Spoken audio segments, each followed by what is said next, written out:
पुढची महत्त्वाची बातमी, लोकसभा निवडणुकीमध्ये मोदींना बिनशर्त पाठिंबा देणाऱ्या राज ठाकरेंनी आज मोदींच्याच वक्तव्याची क्लिप दाखवत निवडणूक आयोगावर हल्लाबोल केला। यासोबत सत्ताधारी आमदारांचे व्हिडिओ दाखवत राज ठाकरेंनी निवडणूक आयोगावर गंभीर आरोप केले।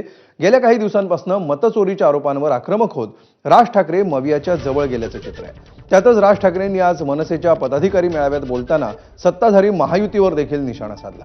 महाराष्ट्रातील मतदार यादीमध्ये 96 लाख खोटे मतदार घुसवले गेल्याचा दावा राज ठाकरेंनी केला। जोपर्यंत महाराष्ट्रातील मतदार याद्या साफ होत नाहीत तोपर्यंत स्थानिक स्वराज्य संस्थांच्या निवडणुका घेऊनच दाखवा असा इशारा देखील राज ठाकरेंनी दिला।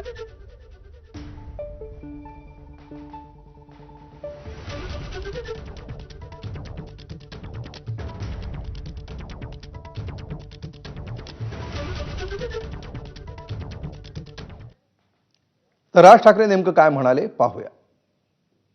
ती खात्रीलायकरित्या समजलेली गोष्ट तुम्हाला सांगतो की आत्ताच्या या होणाऱ्या निवडणुकांना त्यांनी 1 जुलैला यादी बंद करून टाकली। त्याच्या अगोदर काही काम म्हणजे विधानसभेला तर होतेच भरलेले, त्याच्यानंतर जवळपास 96 लाख खोटे मतदार महाराष्ट्राच्या यादीत भरलेत। मुंबईमध्ये असेच 8-8.5 लाख, 10 लाख, ठाण्यामध्ये असेच 8-8.5 लाख, पुण्यामध्ये भरलेत, नाशिकमध्ये भरले, प्रत्येक शहरांमध्ये प्रत्येक गावागावामध्ये भरलेले आहेत। निवडणूक आयोगामध्ये घोळ आहे, निवडणूक आयोगाच्या यादीमध्ये घोळ आहे। हे बोलणारे कोण आहेत? आता आम्ही तर आहोत।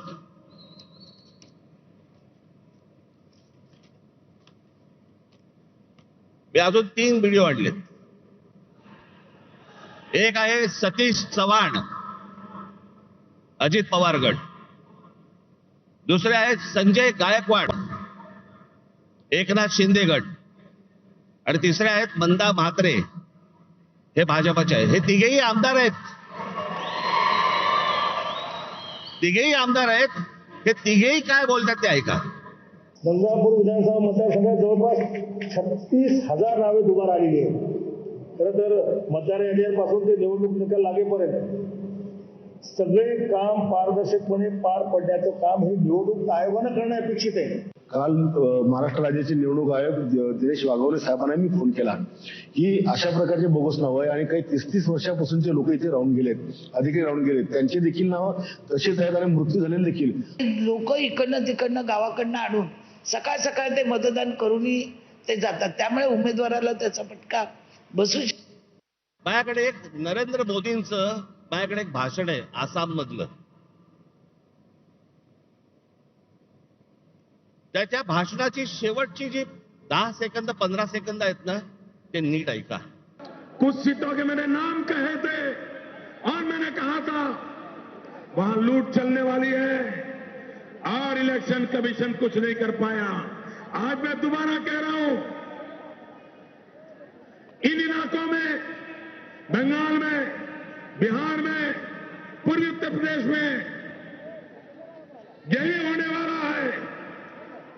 क्या इलेक्शन की जिम्मेवारी नहीं है कि शांतिपूर्ण चुनाव हो, रिगिंग ना हो, मारकाट ना हो? इतना सारा खर्चा हो रहा है, पूरा देश का मशीन आपके हाथ में है। प्रधानमंत्री से भी आपके पास इतने ज्यादा हक है, तो आप करते क्यों नहीं हो? क्या इरादा है आपका?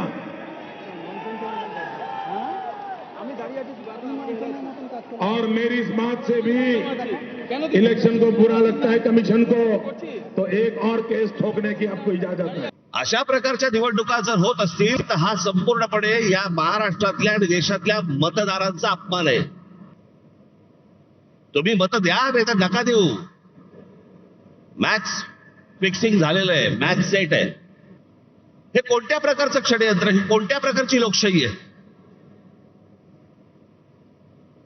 आणि नंतर सांगायचं नाही नाही ह्यांचा एकही आमदार निवडून नाही आला, ह्यांचा एकही खासदार निवडून नाही आला। अरे येईल कसा? जर मतदार याद्यांमध्ये तुमची गणितच जर समजा सगळी सेट करून ठेवणार असाल, तुम्ही मतदान करा नाही तर नका करू। रिझल्ट अगोदर ठरलेला आहे। हे ज्या निवडणुका घ्यायचं म्हणतायत ना, हे जोपर्यंत ही मतदार यादी पूर्णपणे स्वच्छ होत नाही, सर्व राजकीय पक्षांचं समाधान जोपर्यंत होत नाही तोपर्यंत या महाराष्ट्रामध्ये निवडणुका घेऊनच दाखवा.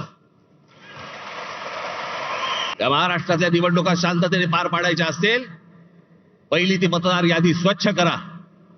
कोण सत्तेवरती येईल आणि कोण पराभूत होईल याच्याशी मला कर्तव्य नाही, पण जे मतदान होईल ते खरं होईल या दृष्टिकोनात निवडणुका झाल्या पाहिजेत.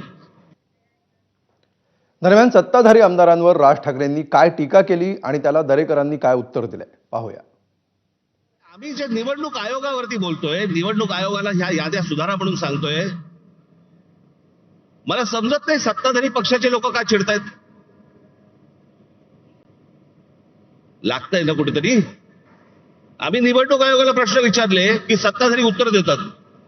तुम्हाला कोणी विचारलं? तुम्हाला वाटतंय तुम्हाला राग येतोय कारण शेण खाऊन ठेवलंय.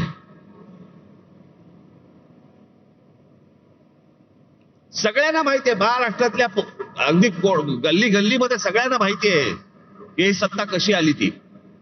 मला वाटतं शेण, घाण, कोट्या, वार ही यांची टीका करायची पद्धत आहे. आता शेण कोण खातं हे निवडणुकीत लोक सिद्ध करत असतात. त्याच्यामुळं ज्यांनी लोकांशी प्रामाणिक राहिले, जे लोकांची सेवा करतायत त्यांच्या मागे लोक उभी राहतात. आणि जे केवळ राजकारण करतात, निवडणूक ओरिएंटेड काम करतात, भावनिक निवडणुकीसाठी काम करतात, त्यांच्या तोंडात शेण लोक कोंबतात. आणि लोकशाहीमध्ये निवडणुकीत हे होत असतं. तर याच मतदार यादीतल्या घोळावरून राज्यातील विरोधक आता एकवटलेले आहेत आणि बोगस मतदारांबाबत पुरावे देऊन सुद्धा निवडणूक आयोग काहीही कारवाई करत नसल्यामुळे विरोधकांनी मोर्चाची हाक दिली आहे. आज सेना भवनामध्ये सर्व विरोधी पक्षाच्या नेत्यांची पत्रकार परिषद पार पडली. यावेळी निवडणूक आयोगाविरोधात 1 नोव्हेंबरला रस्त्यावर उतरणार असल्याचा इशारा विरोधकांनी दिला. पुरावे देऊन सुद्धा निवडणूक आयोग कारवाई करत नसल्यामुळे मोर्चाच्या माध्यमातून आयोगाच्या डोळ्यात अंजन घालण्याचा प्रयत्न करणार असं विरोधकांनी म्हटलंय.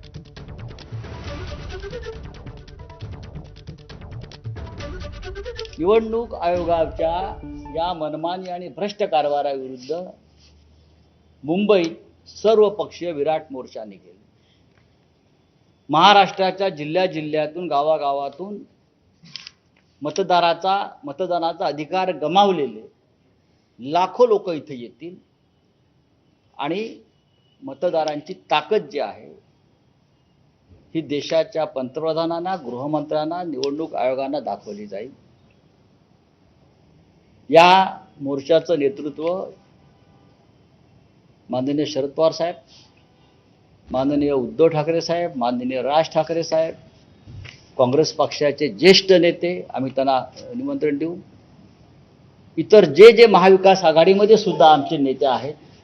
हे पाहता पहिली गोष्ट की निवडणूक आयोगाने जिल्हाधिकाऱ्यांना आदेश दिलेले आहेत निवडणूक याद्या तपासण्याचा. याचा अर्थ निवडणूक आयोगाने हे मान्य केले की काहीतरी घोळ झालेला आहे. हे जर त्यांनी घोळ झालेला मान्य केला असेल तर तो घोळ त्याच्या लक्षात आलेला असून सुद्धा ते जर डोळेझाकपणा करणार असतील तर त्यांच्या डोळ्यात अंजन घालण्यासाठी 1 तारखेला शनिवारी तो मोर्चा सर्व विरोधी पक्षाच्या वतीने काढण्यात आलेला आहे. त्या मोर्चामध्ये महाराष्ट्र नवनिर्माण सेना पूर्णपणे ताकदीने सहभागी होणार आहे. किंबहुना महाराष्ट्रातील सगळ्या नागरिकांनी या